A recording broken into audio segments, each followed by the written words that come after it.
So NATO forces have engaged Russia directly for the first time over European soil.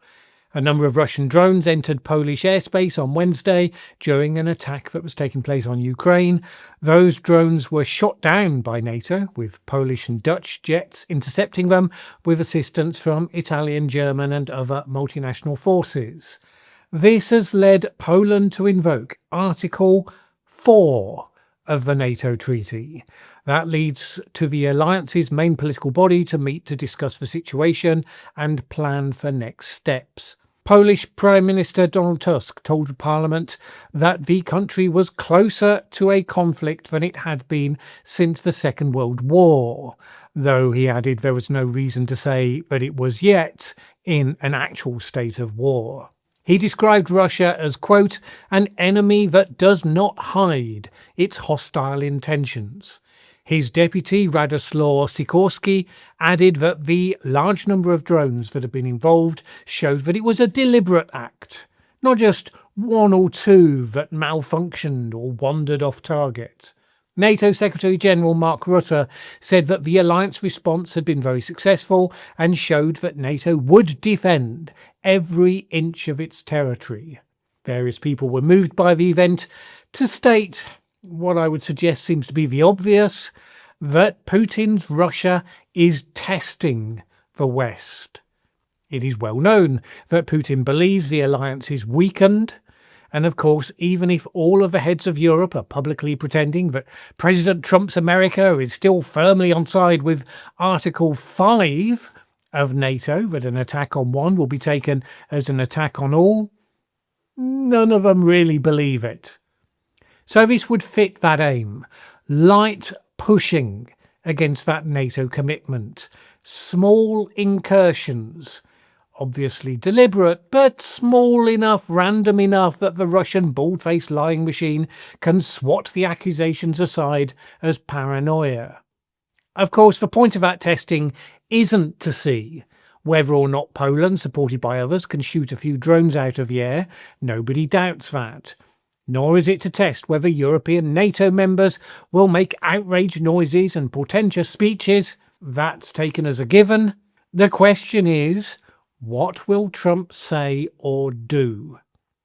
The expectation on Putin's side, and if you've been watching this channel for a while, you recognise I've discussed it here numerous times as well, is that Trump has no intention of getting into any conflict where the US is faced with a competitive opponent.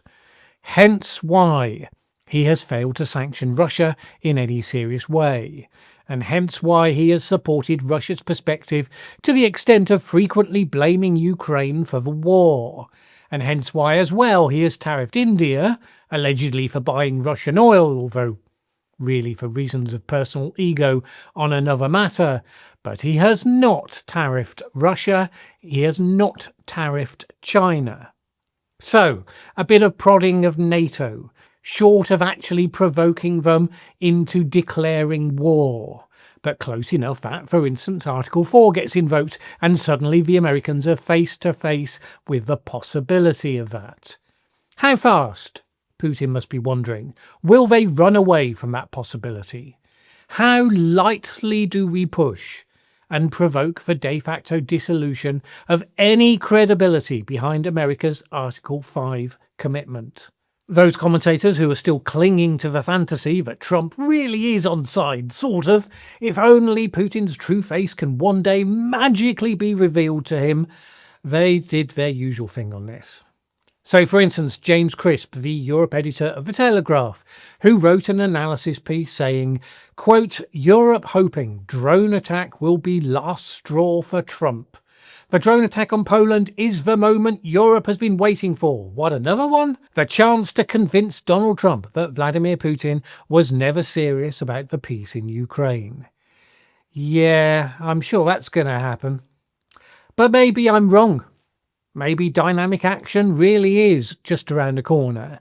I mean, the Trump administration is anything but predictable, to be fair. And as this video is about to be shot, President Trump posted on social media this completely vague message. What's with Russia violating Poland's airspace with drones? "Here we go," he said. Here we go? Where we go? These were the sorts of people who, of course, were writing articles in the mainstream media, like the one I discussed a couple of days ago from the BBC and a number of others, Sky and various, suggesting that Trump had indicated he was now ready to move to the next phase in punishing Russia, which was simply not what he had said. As I pointed out at the time, the fact that Scott Bessent then implied in an interview that Europe was going to be asked to step up made me think that Trump was going to deal with that by batting it across the Atlantic, demanding that Europe do things first, and then their failure to do those things would be what was blamed for why Trump continued not to take action. Well, lo and behold, that theme got amplified by the administration over the following couple of days, starting with US Energy Secretary Chris Wright, who told the Financial Times, "If the Europeans drew a line and said, we're not going to buy more Russian gas, we're not going to buy Russian oil, would that have a positive influence on the US leaning in more aggressively on sanctions as well? Absolutely. Yeah, sure. As it is, Brussels is drawing up rules to phase out Russian oil and gas by 2028, bearing in mind that in the real world it's not always possible to just switch huge infrastructure setups overnight. But those plans are being strongly resisted. By whom, you might ask? Which are the countries that no doubt President Trump will want to be giving a good whacking, slapping tariffs and sanctions onto them until they come to heel? Well, how about Trump's best buddy, Viktor Orban of Hungary, also by Slovakia, both seen as very MAGA-friendly, both generally smiled upon warmly by the president and his allies. So are they going to bring them to heel? Tell them that they have to forego that cheaper Russian pipeline gas? Or will they just play the deeply cynical game of letting their allies sabotage the Europeans' progress and then refusing to take action because if the Europeans can't take measures, then why should America? Trump himself then picked up on the theme in a call into a meeting between the senior US and EU officials that took place yesterday. One US official who's in on the discussion told again the Financial Times, "It's a question of, do the Europeans have a political will to bring the war to an end? Any of these things will of course be costly, and for the president to do it, we need our EU partners and ideally all of our partners with us, and we'll share the pain together."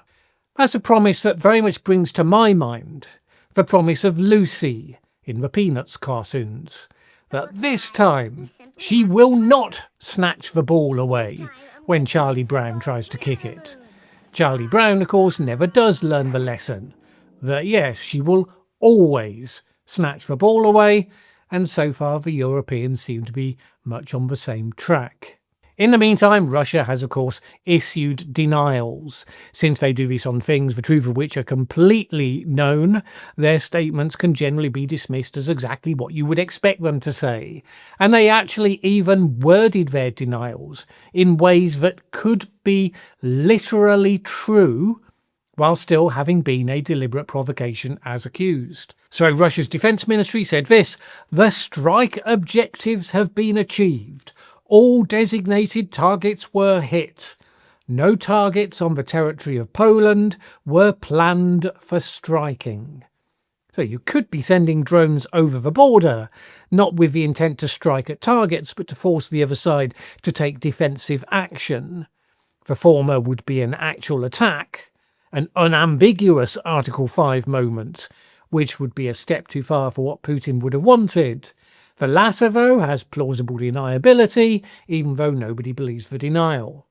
The ministry also said, "The maximum flight range of the Russian UAVs used in the strike, which allegedly crossed the border with Poland, does not exceed 700 kilometres, which again is not a denial they were sent, just a claim that Poland must be making it up because of technical specifications of the drones, regardless of all the photos of the drones that have been shot down. This comes just one day after Putin's rent-a-mouth attack dog Dmitry Medvedev accused Finland of laying the ground for a NATO attack on Russia. Finland, of course, relatively recently joined NATO following Putin's invasion of Ukraine, sharing as it does an 830-mile border with Russia. Medvedev wrote in an article published by the Russian state news agency TASS, "After joining NATO under the guise of defence measures, Helsinki is pursuing a confrontational course in preparation for war with Russia, apparently preparing a springboard for an action on us." This, of course, is risible nonsense, but it's exactly the same sort of risible nonsense that Moscow used as its fantasy justification for invading Ukraine in the first place. So while Medvedev is there to say extreme things, coming just before this incident, obviously it adds to the sense that Russia is prodding away. What evidence did Medvedev provide to support his contention? One, that Finland participated in a recent NATO military exercise, which is probably what you do if you're a member of NATO. I would have thought. And two, the fact that NATO has opened a military command centre in the city of Mikkeli. Satellite images have shown that Russia has been building up new military bases close to the Finnish border, so yes, both sides are strengthening their border. So, where does this leave us? Newly reminded of the fact that yes, we are in a dangerous time of rapid change in the world order, and that European countries deciding to up their game on defence spending is not because Donald Trump told them to, but because they have become aware that the ongoing threat from Russia is real, and that the US is no longer a reliable ally, or indeed any ally at all. Putin making this sort of provocation is about putting more and more strain on the single most important fiction that the West is clinging to. The idea that NATO's Article 5 still means that the United States will enter a shooting war against a common adversary. Putin knows that he can't provoke Europeans into admitting it, but if he provokes sufficiently, he probably calculates the White House will retreat, will make it impossible to ignore reality anymore. And if European countries feel that it's now been exposed that they are on their own, they may conclude, for instance, that they need all their weapons for their own defence right now, can't spend much, if anything, on supporting the defence of Ukraine. Now, I'm not sure that is what would result, but you can see why it would be worth Putin's time to stress test the alliance with the view that at the very least it's a possibility. Russia is not in a position where it is strong enough to literally begin a shooting war with NATO. I don't think that's going to happen imminently, which doesn't rule it out for some time in the future. But prodding, encouraging the other side to accelerate the existing approach of tearing itself apart, that is definitely on the table. And it could easily work given the unserious nature of the occupants of the US government right now. This is all part of the mood music, with Israel hitting Qatar because it suited them and they can, no apologies, no concessions to international law. And of course, as we discussed before, Trump's America blowing up boats in international waters on the suspicion but without proof that the occupants were engaged in a crime far from America that does not carry the death penalty there anyway. Again, no apologies, no concessions to international law.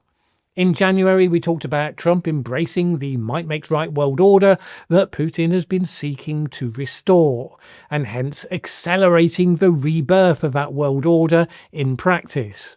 Well, what we're seeing now is the cascading consequences of that shift.